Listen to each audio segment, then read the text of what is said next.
Right, what have we got today? Right, it's a Lumintop. It is the Lumintop FWAA.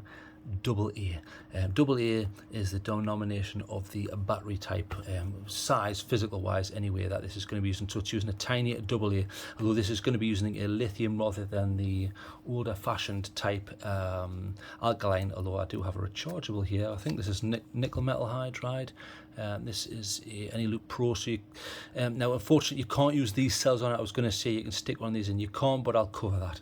But I just wanted to quickly get to the point of this is a small light with a small battery, but very highly really good output. So it's the Lumintop FWAA. If you remember, I did the review of the FW3A, which was the triple emitter behind a lovely TIR. I really like this light. I remember at the time when I did this, there was people sending me messages saying, oh, my life's over, the button's terrible, blah, blah, blah, but I wasn't never able to duplicate what they were reporting, and I never had any bother with this, other than sometimes if it was in muggle mode, it was a bit strange, and sometimes if it wasn't perfectly tightened, you had issues. Those two combined could cause a bit of a finicky use case, and some people didn't like it. I understand that, and we'll cover that with this light, but I've never had any problems with this. I even dropped it, if you remember, look, but I didn't. It was pretty good. It's still going, still like it now, decent, and I tested this in direct comparison, but again we'll cover that.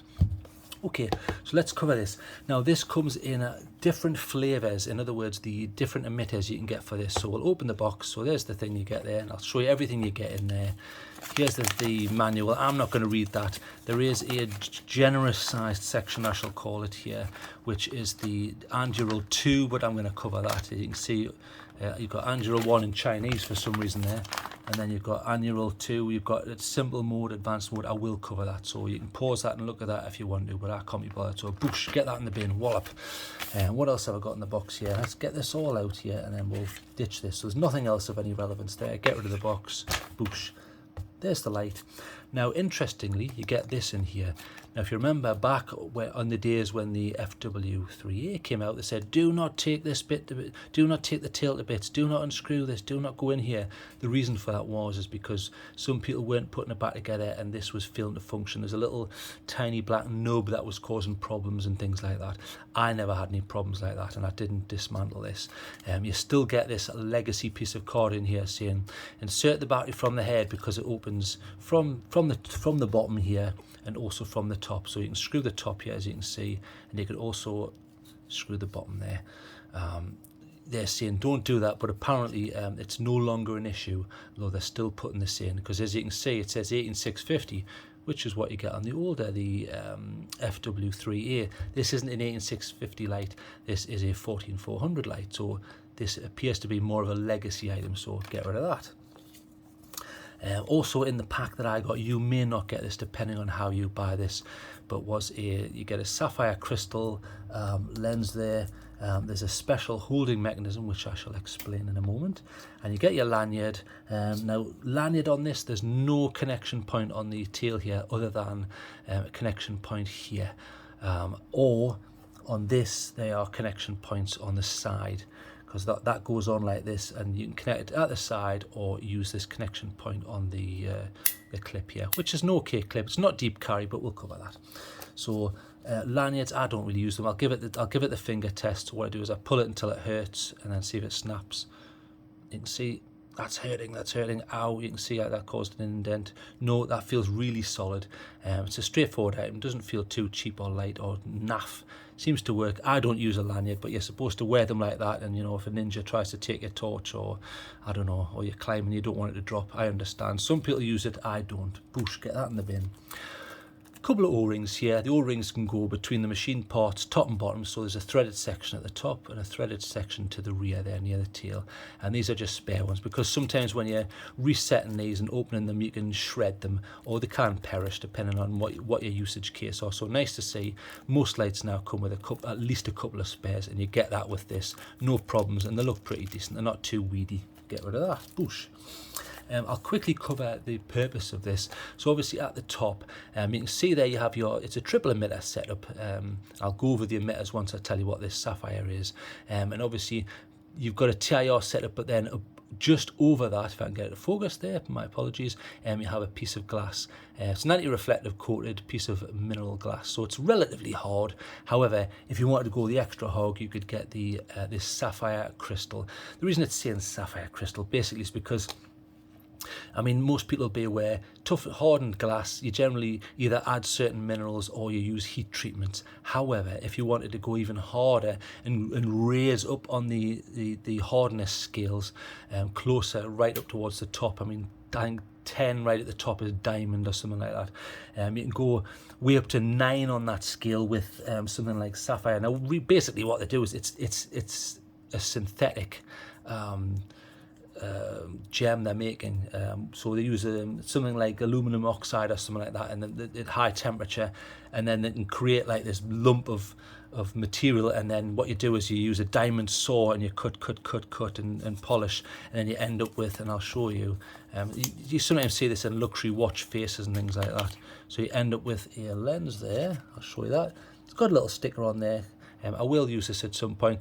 I've had a quick examination. It looks fine. There was no defects on it. So you can see there on the top there it says sapphire, and then there is simplified Chinese by the looks of it, which probably says something similar.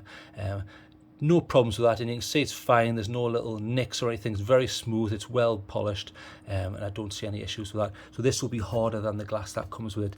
It's not a necessity, this, because there's enough of a lip here if you drop it where it's going to protect it. And I did drop it once and there was very little damage, but I will put this in when I put this into storage. So I'll pop that in there.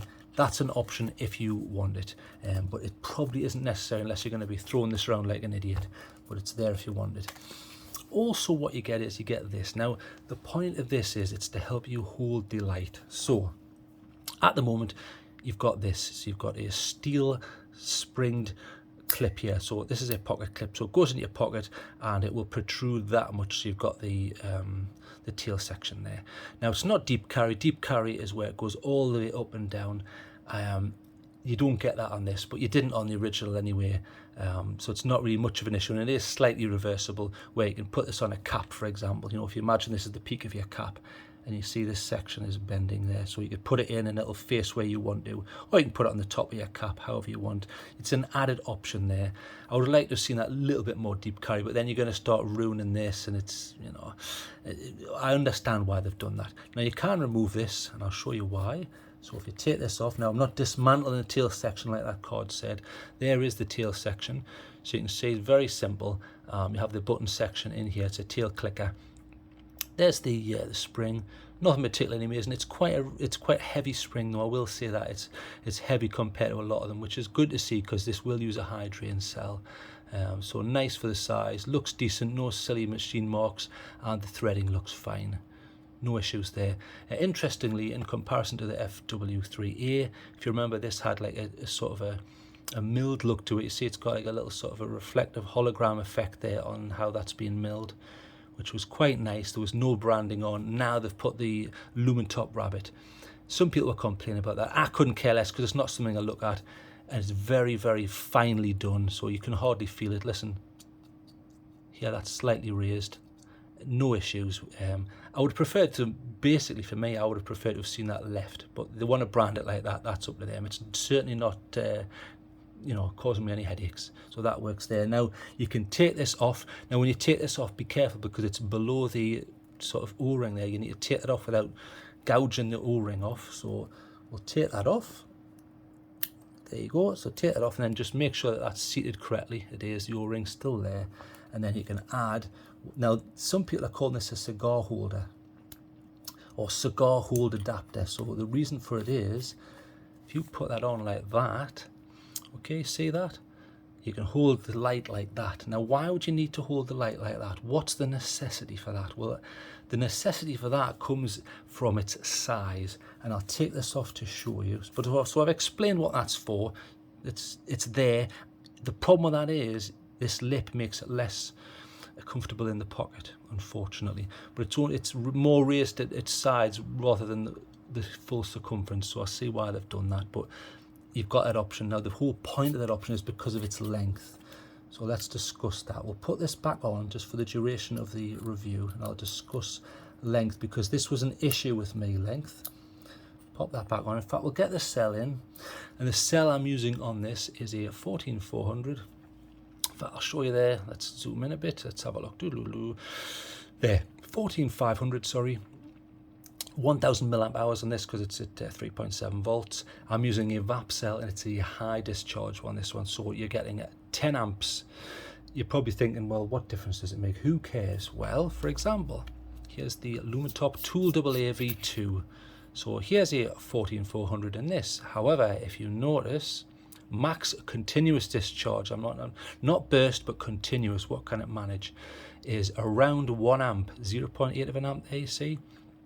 And this does great. However, this light has a FET driver, so it will take as much juice as you can throw at it, like a vampire. It'll just keep sucking.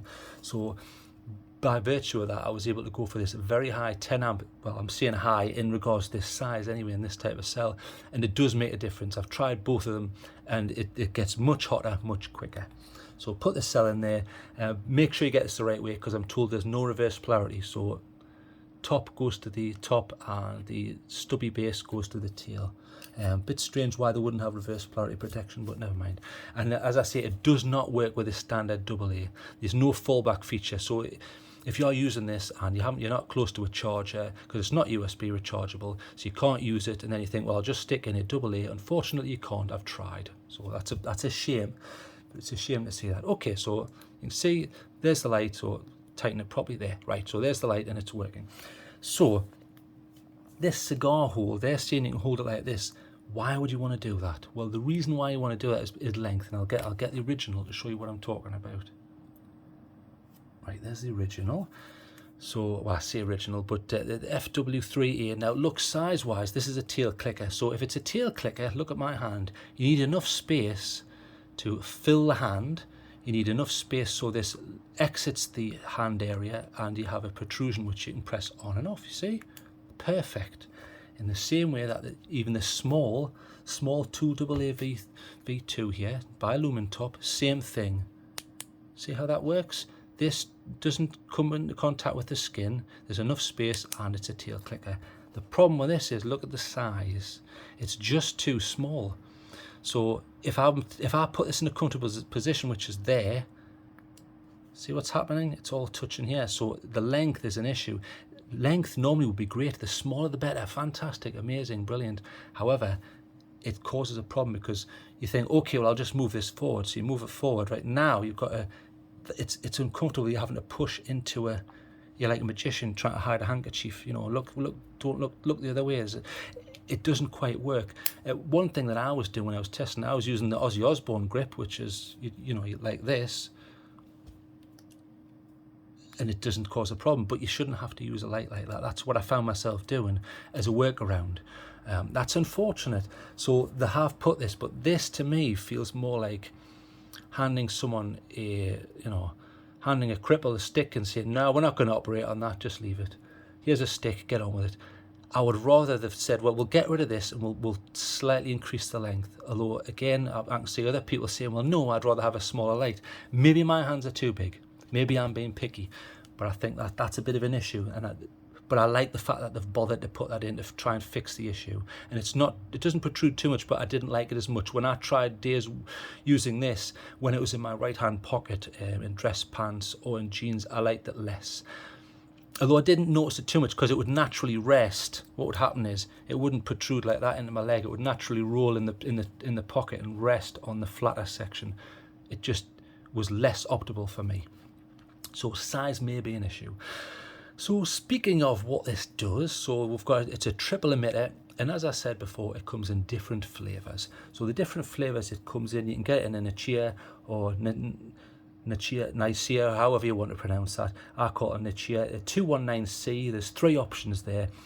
So it comes in at 4000K, 3000K and 5000K. So I'll put a little thing down here just to show you what I'm talking about here. When I say K, I'm talking about Kelvin, and I'm talking about the tint. In other words, how does that light look? So if it's a Nichia, it should be high CRI, but Nichias tend to run quite hot, so you'll get less of an output. So for example, if you choose the Nichia, you're only going to get around 1200 lumens, where you'll get 1400 on the Cree offering. So really, a lot of people prefer the Nichia because it looks better, and I perfectly understand that. So they're willing to take 200 less lumens on the maximum output. And I've done something similar on this. I've gone for the SST20. It should say on the box, actually. Let's have a look. Yes. So I've gone for the SST20 at 4000K, high CRI, and it's rather beautiful. It's probably one of my favourite lights, tint-wise and colour reproduction so far. I think they've done a fantastic job. Now, one of the problems with the SST20 is on low settings, so I'll go down to its lowest setting. On low, you normally get this horrible green mugginess. I don't know how they've done it, but look, that's rather beautiful. I can't detect any green on that at all.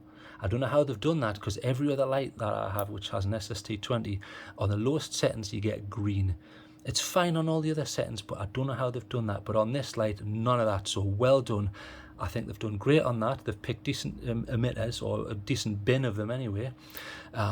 The tint's beautiful. This is at 4000K. It's as close to neutral as I can really sort of demonstrate. It's beautiful. I did another video, which was my one, which was called Thoughts on the FWAA, and I showed outside, and my goodness, it was beautiful. And people were commenting on the fact, I think I did that one in HDR, so you're getting a higher colour gamut, so you can see what I'm talking about.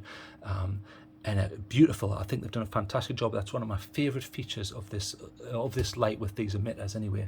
I mean, you can also go for the Cree XPG3, but that's an older emitter, and that only comes in 6500K. So that's way up towards the white spectrum. Or mix of tint that you're going to get in Kelvin, but you get more lumens. You get 1400 lumens, but it's not a lot extra, and you won't be using turbo the majority of the time you use this, and I'll explain why as we progress with this review. But let's go over a few more of the settings and things that it comes with. So we'll turn that off just momentarily, but beautiful. I really like that. So like I say, a FET driver, so if you use a high discharge cell like I'm using here, 10 amp, it'll burn your fingers on turbo basically, because this was brutal. Really got really hot really fast. So the cigar holder made more sense if you think about it. It was like holding a damn cigar or a firework. I was ending up with crispy fingers. I ended up having to hold some of them like that, and it was getting a bit silly. But that's me using a very high discharge cell. It was less prominent on the normal cells, but it depends how much you want to play with hot rods and try and set your fingers on fire. So other specs, yes, it's TIR, so it's behind a TIR there. In other words, there's a piece of plastic over the emitters which gives you a nice floody beam. Look, beautiful floody. There's something of a hot spot if you see between here and here. You see it? But I mean, I'm at extreme close range here. Look, very close range. But if I pull that back, that's, for all intent purposes, that hot spot disappears, and it's beautifully floody. I really like it. I think they also did a good job with, I'm turning this off and I'm putting on the older one, they also did a good job with this. I mean, that's a beautiful floody beam. I think for a triple emitter you would expect it to be awful and you get flower petaling. You do not. They've done an excellent job with this floody beam, and you still get a lot of throw on the SST20, which is what I've gone for. I think beam wise they've done a really good job. I mean, you could argue, well, you get more throw if you use something like a smooth thrower, and yes, true, but for this size, I think you're using a smaller light like this, you're going to be using closer up. It makes sense to go for the TIR. If we compare that to the Lumintop FWAA here, which is a smooth emitter, and I'll show you. A smooth reflector. You can see that. You can see the LED in the middle, and then it's smooth. So you're trying to get a bit of throw. Now, obviously, the obvious problem with that is you get this hot spot. You see that's highly visible there, and so it doesn't peter out and flood out. You've got this slight ring here. It's better for range, but for a small light, do you really want range? I think this is an exceptionally nice light, but I prefer this one. Beautiful. You've got that beautiful tint, that beautiful flood, nice bit of throw there from the SST20. I can't mark them high enough on that. It's also an IPX7 because you've got no daft flaps to charge it or anything like that. So because it's an IPX7, you can put that in water, splash it, get it in the rain, no issues, as long as this is nicely tightened and you've got the O-ring top and bottom perfect, and this is all screwed up. So again, high marks for that. The clip's okay. I tried it on different trousers and it worked fine. It's okay. It's not too hard, but it's not too soft, and it's reversible. I would have preferred to have seen deep carry and maybe low profile it a bit more, but it's certainly functionable, anything. And as I say, you get this cigar grip. I won't be using that because it ruins the aesthetic and it just feels silly. I'm not used to using a light like that. Rather than the cigar grip, I call that the Corona grip, because it reminds me of a syringe. You know, everyone getting all the 9,000 injections that don't seem to stop you getting it or passing it on. So that's there if you want it, but that's up to you. So get rid of that. So you've got the sapphire lens if you want it. Now, what I want to discuss is this uses Anduril 2. So if you remember, on the older ones, you had the old Anduril version 1 or 1.2, blah, blah, blah. It's using Anduril 2. Now, what I want to do is, I'll put a thing up here because I'm going to discuss UI, and I want people who aren't interested in the UI can skip that and their life can be improved. So if you look at the little seek bar up here, or go down the bottom and look at chapters. So what we'll do is I'll try and cover the differences. So the main difference between the old Anduril and the new Anduril is, on the old Anduril, it was massive. So hang on, let's have a look. So you had your big Anduril thing. Don't split this in two. It was one big complicated mess. For me, I don't think that's a mess, but for a muggle, yes, it's a big mess. And I understand why some people say it's too complicated and I get stuck in different settings. Yes, I understand that. But flashaholics love it. So with Anduril 2, what they've done is they've got rid of the muggle mode. So muggle mode used to be, I think it was 1, 2, 3, 4. It was 6 presses would put you in muggle mode. So you got a little bit of ramping up and a little bit of ramping down, and none of the other settings. It didn't allow you to get caught in a quagmire of settings and all the problems that brings with it, which is fine. They've got rid of that, and now factory shipping, or did on this anyway. And what happens is it comes with, I think they call it something like simple UI. You can then go from simple UI to advanced UI. Now, advanced UI is more like the old Anduril, apart from the minus the addition of the muggle mode, obviously. And they've moved a few settings around, and there's some timing issues that you can change. Okay, fair enough. So what we'll do is we'll quickly go over that. Now, what I'll do is I'll move all this out the way.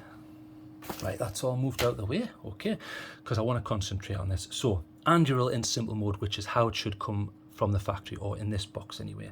So you've got click on and click off, just like you normally did. You can also quickly go to its lowest setting by clicking and holding. Bear in mind, I'm not telling you every option here. There are other options on top of what I'm telling you, but I'm trying to keep this as relevant and quick and straight to the point. So I'm not covering every little thing in minutiae, just so you understand that. You can also go straight to the maximum ramping. So there's maximum ramping, or maximum ceiling level, I'll say. So that takes you right up to the maximum. In regards to that, if we test the temperature on that, because there's something I want to hark back to. So let's check what the temperature is on that. So temperature wise, you're looking at, ignore those silly figures there, right? So hang on. So that's starting to, so you've got around 40 degrees, 40, now I can see that's starting to, after about 30 seconds, it starts dipping, right? The output's dipped, it's now less. So it doesn't get much higher than 40 degrees. And can you see how it's hot, but I can still hold it here, no problems. In advanced mode, it seems to go higher, but I'll discuss that because some people are saying it shouldn't do that. Well, it does on mine. Okay, so you get maximum ramping, and you can't change the ramping mode. So when you're ramping, you can click and hold to ramp up, click and hold to ramp down. No problems, but you can't change the ramping mode. It's in smooth ramping mode. You can only change that in advanced. So on and off, click and hold to ramp up, click and hold to ramp down. Quickly go to moonlight mode by just clicking and holding. Great, no problems. Okay, so you've got battery check. So 1, 2, 3. So it's going to flash out 1, 2, 3, 4, 1, 2. There. So what it's doing is it's blinking out the voltage. It's blinking out the voltage of the light there. So if I'll let it do it, so 1, 2, 3, 4, 1. So 4.1 volts, so relatively close to capacity. So it would be 4.2 to be full. So that's great, no problems with that. You also have lockout mode, which is great. So 1, 2, 3, 4. Get a little momentary flash. Now it won't function normally, but you do get 2 secondary modes. So, and the whole point of an e-lockout is it doesn't go off in your pocket. But watch, you do have, and I'll put my hand here, you do have that. You get a little bit of light. I think it's moonlight mode. or you can double press in lockout mode and it goes to its lowest ramping or something like that. So that's pretty good. I do like that feature, and I use that on Anduril 1 version lights, and it's remained, and I like that feature because sometimes I'll whip it out. I don't want to unlock. I don't want to go 1 2 3 4. Right, turn the light on, have a look at something. Right, now turn it off. Right, lock it again. 1 2 3 4. Right, put it back in my pocket. It's easier to just pull it out locked, get a little bit of light, or double press to get a little bit more light, and then it goes back to its locked status. I like that. Okay, so there we have just covered from factory on this light anyway. There are slight differences in implementations by different manufacturers, but in this regards, that's Anduril 2. So can you see why they've done that? So the standard person who isn't a flashaholic, that's a lot simpler, isn't it? They're a lot less likely to get stuck in millions of a myriad of settings that they don't care about. I think that's a good idea. I understand why they've done that. Now, for people like us, like the flashaholics who are watching this, if you need to go into advanced mode, you've got to go 1 2 3 4 5 6 7 8 9 10. And you see that flash there, and then flicker, flicker, flicker. Right, it's telling you that it's now gone into advanced mode. So you can ignore all of that you just saw. You now have an advanced mode. So hang on. Oh no, hang on, I've gone into the wrong mode there. So let's turn that off. I need to reset that. Hang on. So go into there. I'll just check which mode I'm in. The way to tell whether you're in simple or advanced is to turn it on, check your ramping's working. So it is working there. Now 1 2 3. See how that's ramped now? You can't change the ramping mode in simple, but you can change it in advanced. So I know that this has gone to advanced mode. So you see how it's jumping, jump, jump, jump up, and jump, jump, jump down, then 1 2 3. Right, so I know that should be, so turn that off. So 1 2 3. There. Okay, so it should ramp up and then ramp down. Okay, so right now, hang on a second. If I get the manual, in fact, it's probably easier if I put up a diagram. But what I'll do is I'll do another video after this, and we'll do just the UI. But just for now, so we'll reset this because I think I'd gone into tactical strobe or something there. So take that out. Right, so we're in advanced. Turn it on, and it will ramp, and it's jumping there. So 1 2 3.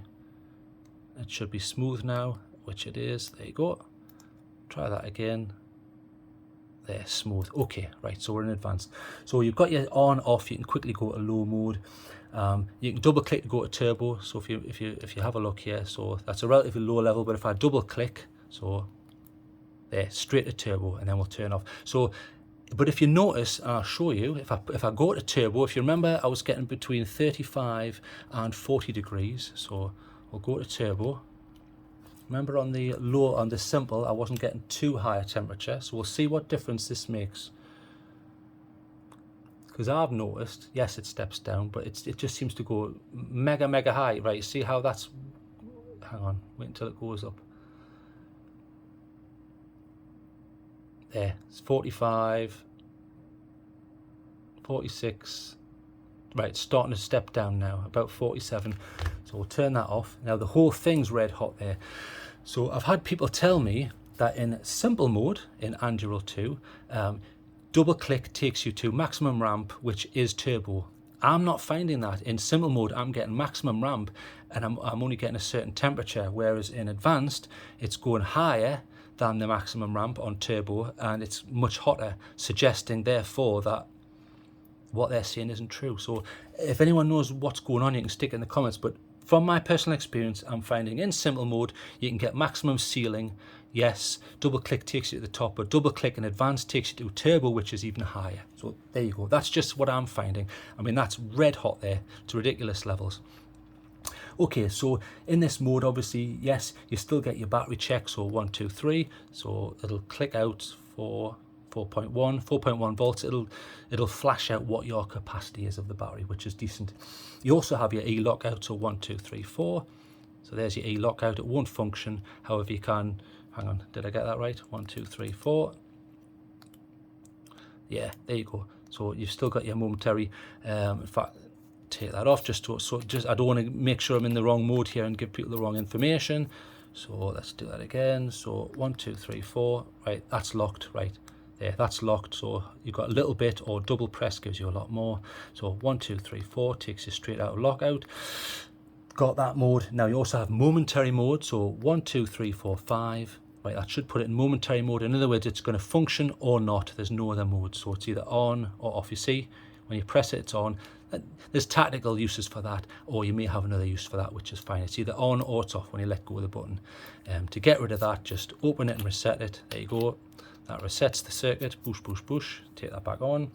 You also have click, click, hold modes. So if we go into the click, click, hold modes, click, click, hold. Right. So what are we looking at here? Right, so that's put into candle mode. Now, can you see how it's flickering and spluttering like a candle? It's sometimes hard to see. In fact, if I turn it down, that's turning it up. If I turn it down a bit there, it's sometimes easier to see. Right, see how it's flickering and spluttering like a candle would. On a candle, you get differences in output. In, you know, when you get a change between the fuel air mix and the wick and things like that. So that's a nice feature. Click and hold to make it brighter, click and hold to make it less bright. Great. Within the click, click, hold mode, you can go to the next mode. So just double click. So I'll cover that up because I don't want to irritate people. That's a bike flasher mode. The whole point of a bike flasher mode is it gives you a beam, but it also flashes. So there, can you see how it's flashing there?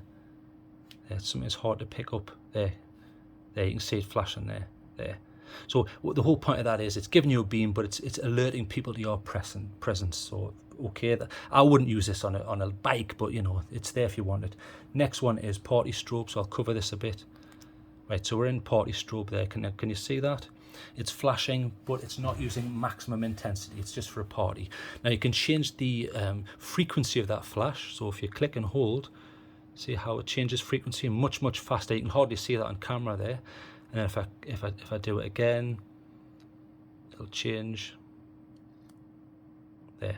So you can change the frequency and lower it. So you've got the ability to do all of that. Now I've come out of that mode by accident there. So we'll go back to it. So click, click, hold, takes us back. So you can increase the frequency or lower it. You've also got tactical strobe.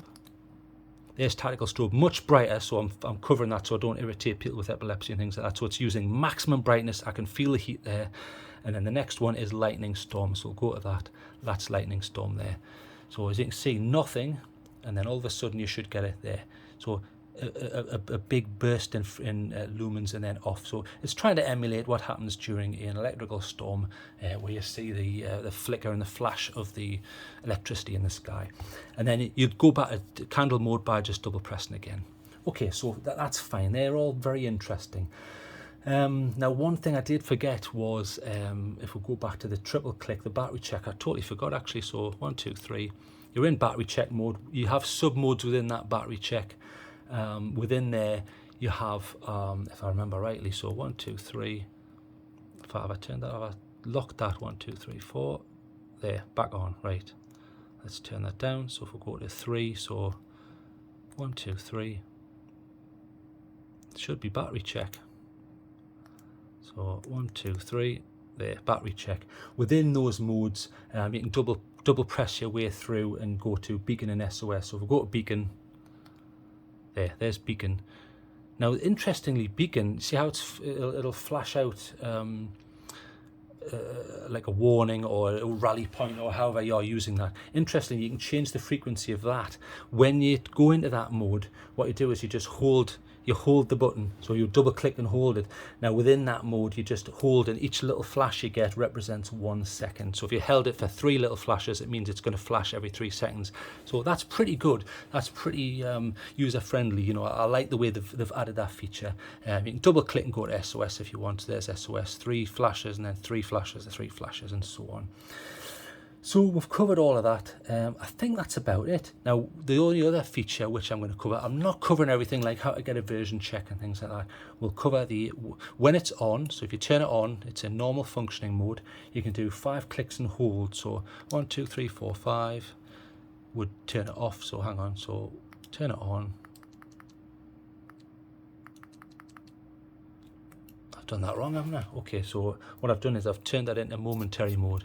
So you've got to click and hold. So we'll do it again. Come on, TrailTrek, make an effort here. So 1, 2, 3, 4, 5, click and hold, and it should take it into sunset mode.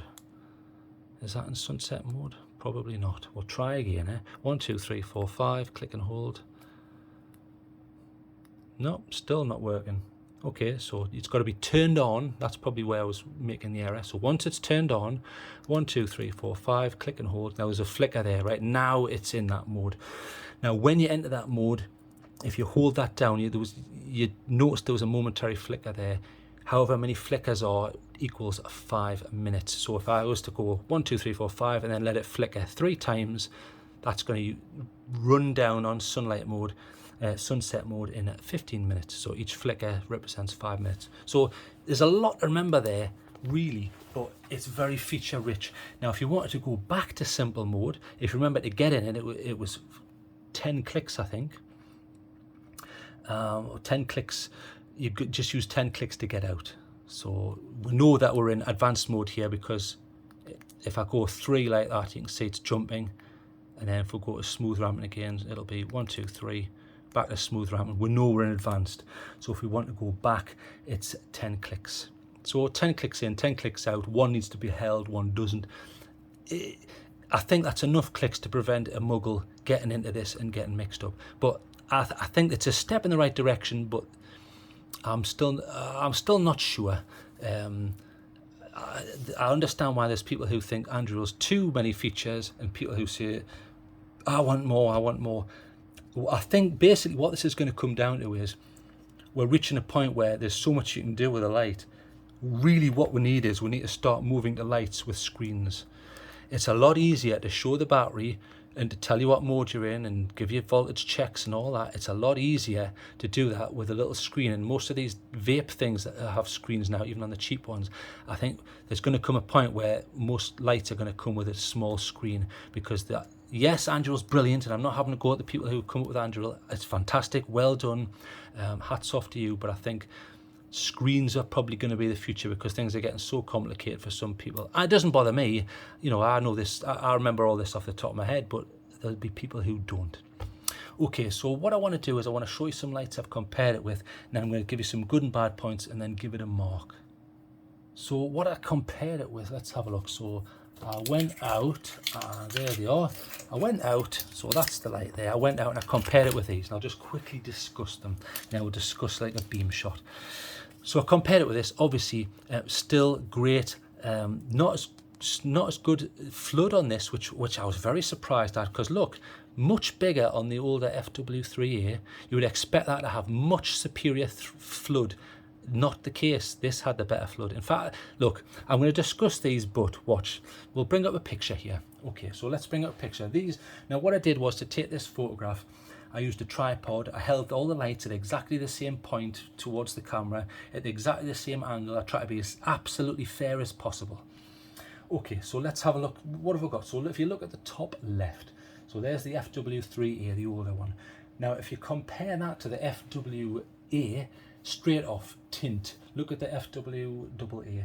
The tint on the FWAA it's slightly rosy. Now, I like that. It's slightly more towards the greenish, but not in a bad way. It's not all green on the 3A. And if you notice, the flood is superior on the newer light, which even though it's got a smaller head, you would think the opposite would be true. In fact, we'll zoom in on that tree on the right-hand side of each of those pictures. Now, can you see? You can hardly see it on the FW3A, whereas it's extremely prominent on the FWAA. Extremely prominent. So right to the side, you're getting this beautiful flood and a natural look. So we'll zoom back out of there. Now in regards flood, because they're different emitters on this, so if we zoom into the, now there's a tree there just behind one of those things right at the distance there, so we'll zoom in there. So you can see, you can hardly see that behind that tree on the FW3A, whereas you can see it on the FWAA, showing in this data set anyway that the throw is superior, even though this is a smaller light. So that's interesting, isn't it? So less lumens but better throw because of the emitter. So really, I'm really happy with the not just the beam and flood, but the throw and tint. It's exceptional on this light. Now we'll compare it to the tip 2 there. Tip 2 there, not such a good tint, and obviously the throw isn't up to that, but the flood's okay. It's not bad, pretty decent. You know, I like that. And therefore, compared to the top has a relatively hot spot in the middle, but it does give you a lot more push, I find, on country paths and things like that. But you're getting less flood. But yeah, it's trying to push a bit of range on that fat TIR that it uses. Tip SC does a decent job. I think that's, for its size, I think that does a decent job. And there's the Tool AA. Now the Tool AA is using a smooth reflector, so obviously you're going to get this hot spot, and it misses out there on flood, as you can see to the right hand side there. The tree is suffering a similar fate as the right hand tree on the FW3A. Okay, so let's get rid of that picture there. So as you can see, and I hope I've demonstrated and explained that I'm extremely happy with the flood, the tint, the beam and the throw. They've done a brilliant job. You're not getting green on the lows. So put them out the way. I want to discuss good points and bad points. So let's start with the pros, because there are some bad points and it's a shame. Okay, so pros. You get memory mode. You get Anduril 2 in a semi-muggle type mode, which you could hand that to someone and they wouldn't get into too many issues. You've also got advanced mode if you want it, with all the joys that brings to a flashaholic like myself. That's great. It's using a 14500 cell, so very, very small and compact, and it's got a FET driver, so you can stick in a nice high drain cell, although fingers beware if you do that, you're going to be holding it way back here, because it's like holding a hot coal or a firework on the 4th of July or something like that. Okay, it looks good. I really like it. It's got a nice feeling to it. The knurling's okay, but it's so small, the knurling doesn't really come into play. You can get the sapphire glass for behind here if you want it. The TIR, they've done a brilliant job. I have dropped this, let's have a look, but just once, and I don't notice any issues. There's a tiny little ding there, but no other issues. Brilliant. Like I say, tint, I can't say enough good things about it. Beautiful, and it's capable for its size. I mean, look at its size, that's very capable. You know, compared to that, obviously the output's less, and the capacity of the battery is less as well, because that's 1000 milliamp hours, whereas this is going to be something like 3000 or plus, depending on what cell you happen to be using. Okay, so they're all good points. Now there are some bad points. You're losing muggle mode, you know, that which would only be 6 clicks. You would use the 6 clicks, then hand it to someone, but you could argue, well, just use the 10 clicks, go into simple, give it to someone, then 10 clicks to get back. Okay, yeah, there's arguments on both sides of that. You can't use a AA fallback. So if you've got a AA cell, like a Duracell or something like that, or an Energizer, you can't stick one of those in. It has to be the lithium ion 3.7. That's a bit of a shame. Okay, but it's not the end of the world, because I don't use a lot of those cells anyway. Okay, but it's still a down point. The size for a tail clicker is unfortunate. It may just be my hand, but if it's just my hand, then why are they including the cigar holder? It's like they know there's an issue with size here. I really don't want to have a go, because there's going to be people who love this light, and I don't want to put a dampener on that. But for me, size, I was having to use the Ozzy Osbourne grip. It's a shame. It's a shame.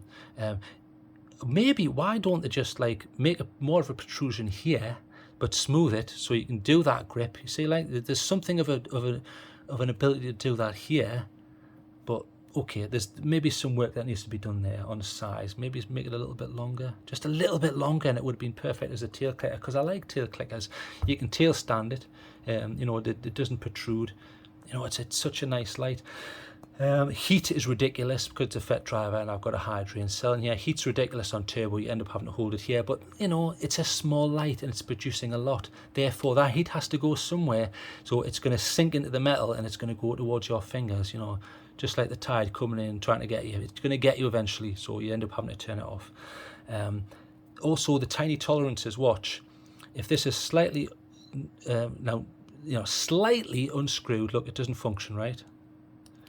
Now look how far I'm actually having to do this. Tiny amount, see that tiny amount? And now it functions.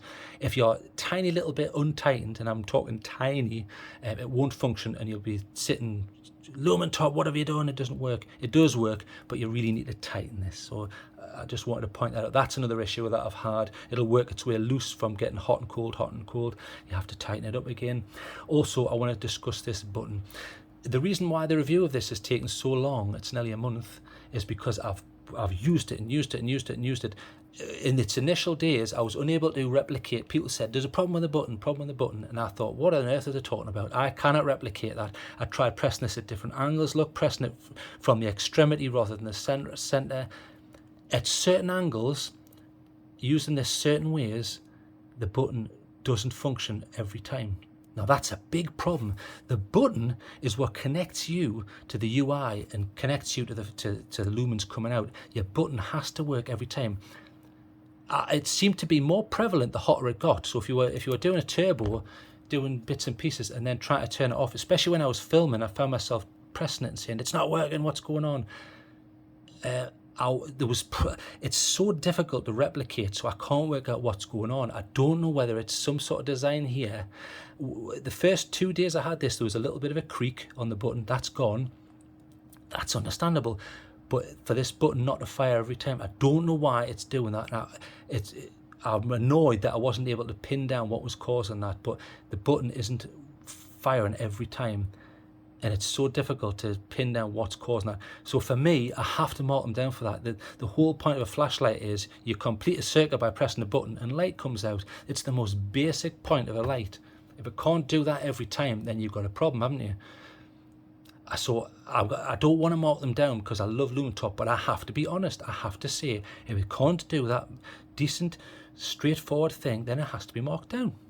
It's as simple as that. See, it's functioning here fine, but I don't know what was causing it. I don't know whether it's certain specific angles that don't work. I've tried so many different things, sitting, trying to get it to replicate, not working. Sometimes it works, sometimes it doesn't.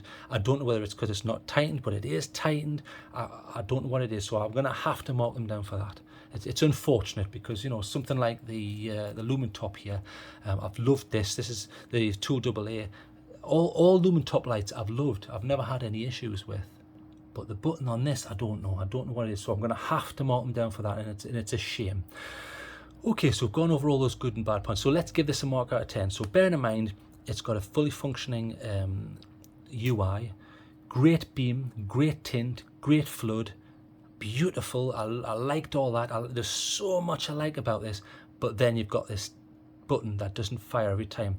I'm going to have to give this, and I know I'm going to get stick for this, especially from a guy called Joe Framo, who every time I mention a bad point on a Lumintop light, he threatens to, you know, dance on my grave and sing hallelujah. He loses it. But I'm sorry, Joe, I have to be honest. Whether you like that or not, that's what this channel's about. So if I'm being honest, I'm going to give this 7.5 out of 10. Now I can hear the boos already. Boo, how dare you, you scum of the earth. Think about it. I can't say, hand on heart, that this fires every time in every condition with that button. That's not good enough. I'm sorry, that's not good enough. That's what it comes down to. There's so much I like about it. I mean, my goodness, that tint I fell in love with. The flood's perfect. There's the throw, beautiful colour rendering, absolutely fantastic. They should be so proud. But this button, please, I don't know what you've done with this button. I can understand why people are complaining. If anyone's watching this who's also had issues with the button, please can you put it down in the comments so we can try and help the community out. We'll try and work this out together. I really want this button to get sorted because this is such a beautiful light. Yes, it gets hot, but come on, we're flashaholics, we're used to fried fingers. This is such a beautiful light, but it's ruined by that one thing. I might cut some footage in actually of me, because I was swearing a few times when I was trying to get it to turn off, and it wasn't turning off first time, and it was more likely to happen when it was hot. And so I found myself sitting, I'm not going to repeat it here because I don't want to be a foul-mouthed yob here, but I was F this and F that, and why is this not working? And when you're paying this much for a light, that should be an issue. It should work. So that's a big shame. So I'm giving it an honest mark. I like Lumintop and I like this light, but the button, come on, the button. So 7.5 out of 10, room for improvement. So enough of me waffling. I'm sorry, I really try to get this down to a sensible level, you know, time-wise, but my reviews go on and on and on and on, and I apologise for that. But enough of me waffling. What we'll do is we'll get outside and we'll look at plenty of comparisons and beam shots, because I got out and I've used this for more than coming up a month now, carrying it nearly every day, depending on what I was doing. So plenty of beam shots. So 7.5. Come on, Lumintop, please, I'm begging you, do something with that button, because this is a beautiful light. Okay, enough of me waffling. Let's get out of here.